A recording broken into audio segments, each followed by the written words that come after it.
This is Super Yacht News with E. Sisman. Hi, welcome back to the channel. Okay, so in the previous video, we told you about Eleanora E, the sad fate of this once beautiful sailing yacht that was destroyed in Tarragona. And we said that we received photographs of the vessel being dismantled, but we didn't know where it was. A few people contacted us and said that it's actually in a place in Spain called Vinaros, which is just south of Tarragona. So it's not that far away from where the accident happened, and that's where the vessel is. And I've got a map here. You can see on this map that is, if we compare it with the photographs, you can see it's the same place.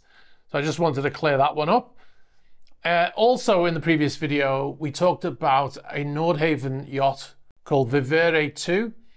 And we said that the vessel had got into trouble because it had some engine problems, and all the crew were rescued by the Australian Navy. In actual fact, the 30-meter or 98-foot Nordhavn yacht, as you can see on screen right now, this normally tows a tender, a 38-foot tender behind the boat for doing excursions and stuff like that, because it is a charter yacht. And what happened is they were in really rough seas, and so they have this big line out behind the boat, and it's connected to the tender. The towing guy sheared off, and the line fell into the water, and then it manages to go underneath the vessel and wrap around the shaft on the propeller, and fouls into the propeller, and then they had to stop the engines, and basically they were unable to move. Now, because of the weather, they weren't able, ordinarily would put divers in the water and they would go down and hopefully be able to remove that fouling from the prop, and then you go on your way. But because of the bad weather, they weren't able to do that. So that meant that they were adrift. So that's the reason why the vessel was stuck out there. It wasn't due to any engine problems per se.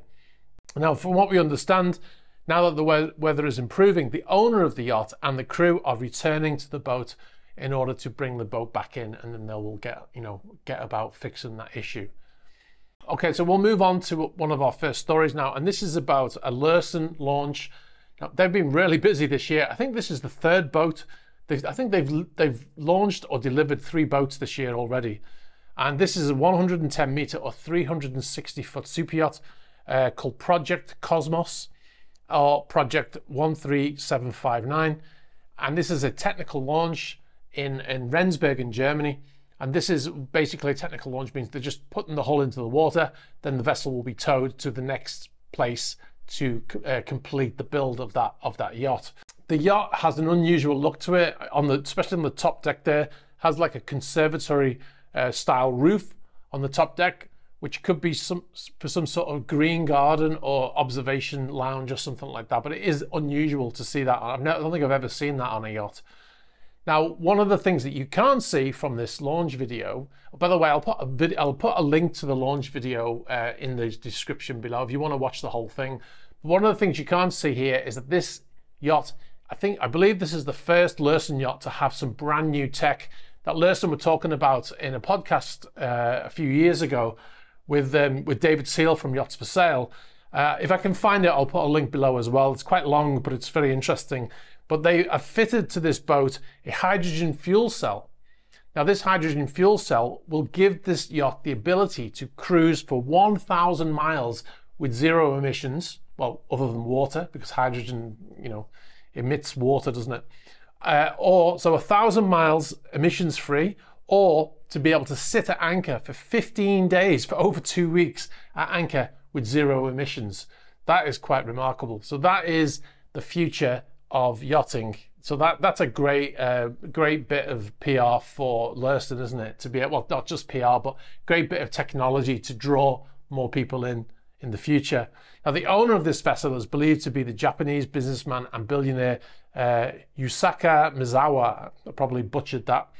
And he's the owner of Zozo Town fashion website in Japan. He is believed to be the owner. He was seen on board in this video, and he's also posted stuff on his Instagram page showing this very launch. So it's most likely his. Now, speaking of yacht launches, at the end of January, Heesen Yachts, they launched a vessel that was previously called Project Skyfall, and it's now called Ultra G. The boat is called Ultra G. It's a 60 meter or 196 foot yacht, and it hit the water at Heesen's yacht facility in the Netherlands. I think it's called the OS facility.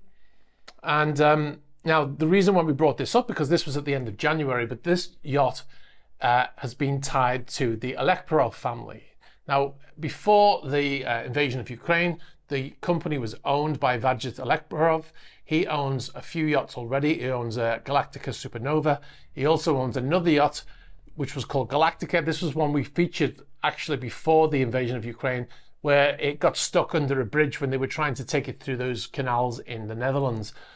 Now, this boat has also been tied to his family. Now, he stepped down from the board of Heesen when he was sanctioned, and all of the shares now have been transferred from its primary Dutch holding company into an independent Dutch foundation, which suggests that he's no longer involved with that company. But this vessel is apparently belonging to his family.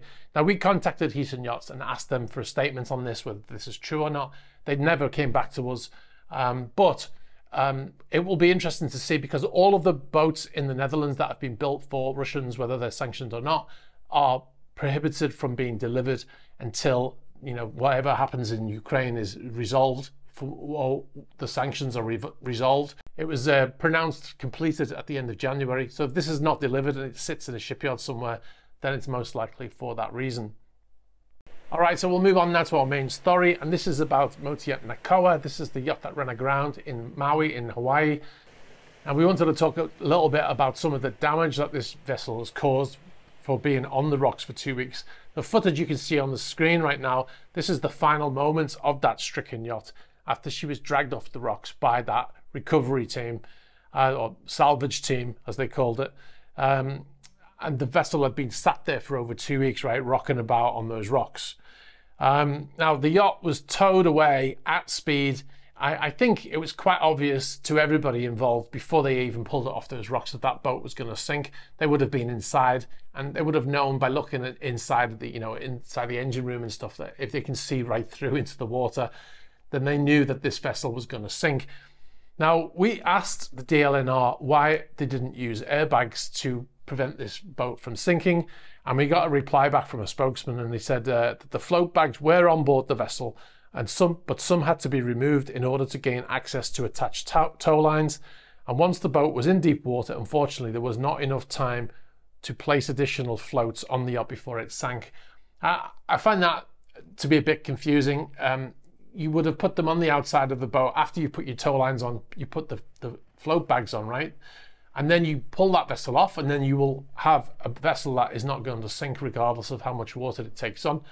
And then you just tow it somewhere to repair or to dismantle, right? To dispose of in a way that is better for the environment than just allowing a fiberglass boat to sit on the sea floor with God knows what else is inside that boat. I mean, I know they removed all the fluids and the batteries, but there's probably other stuff in there as well that will contaminate the area of the sea where it is now. But anyway, we'll go back to the damage that was caused on the reef. A team from the DLNR Division of Aquatic Resources inspected the site, and they said that they found 100 coral colonies were damaged by the Nakoa on the reef at Honolulu Bay. And the Division of Aquatic Resources completed a post-grounding assessment and determined that the total area of damage spanned nearly 1,800 square meters, which is 20,000 square feet. The DLNR said they intend to pursue the owner for all costs of the recovery operation and any damage caused, or the costs to repair any damages. The different local companies that bring out snorkelers will use it for 2 hours, and that's what it's designed for. And that's even pushing it, right? Because a lot of people aren't even happy with that. Moorings is only temporary. In case they're on storm, you can come in here and moor. It's only for a couple hours. It's not overnight. It's not one resort. Now look, it's our problem now. All right, and meanwhile in Maui, this is also on the same island of Maui, more yachts have grounded due to high winds on the island. This photograph is from the US Coast Guard there, and it shows 2 sailing yachts washed up in the breakwater of Lahaina. The boats are said to be a 45-foot and a 30-foot sailing yacht. There are also unconfirmed reports of additional grounding vessels around the island. Now, one of the owner of the 45-foot boat said he is in touch with his insurance company and he's about to get salvage underway. Okay, one more thing before I go. Be sure to check out our Patreon page. You can find it at patreon.com/esysman. You'll get to see exclusive videos not published on YouTube.